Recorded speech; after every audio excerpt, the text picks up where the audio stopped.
राहुल गांधींचं मुख्यमंत्री फडणवीसांना पत्र आहे। आदिवासी विद्यार्थी आंदोलनाच्या मुद्द्यावर हे पत्र आहे।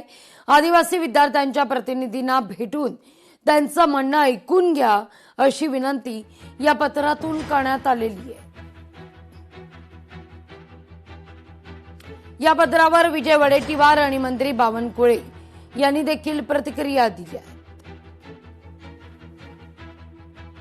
ती मुलगी जी आली स्टेजवर त्या आदिवासी विद्यार्थ्यांच्या समस्या आणि आदिवासी विद्यार्थ्यांच्या वेदना घेऊन ती मुलगी त्या ठिकाणी आलेली होती आणि ती ज्या पद्धतीनं मराठी भाषेमध्ये भलेही सांगितली असेल पण त्यामध्ये ती जी बोलली त्याच्या अंतर्यातना होत्या की काय चाललं आहे, कशा पद्धतीनं सरकार निर्णय घेऊन आदिवासी मुलावर अन्याय करत आहे आणि सोयीपासून त्यांना वंचित करत आहे।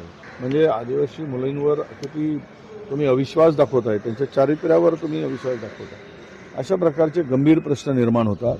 त्यामुळे राहुलजींनी ते गांभीर्यानं घेतलं आहे, सिरियसली घेतलं आहे।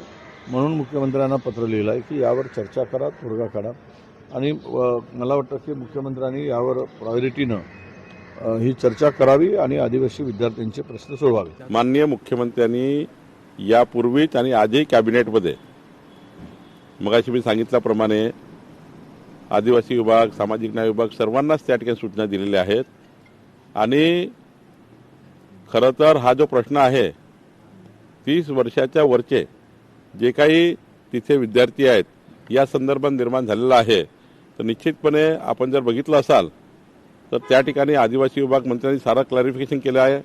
मला असं वाटतं की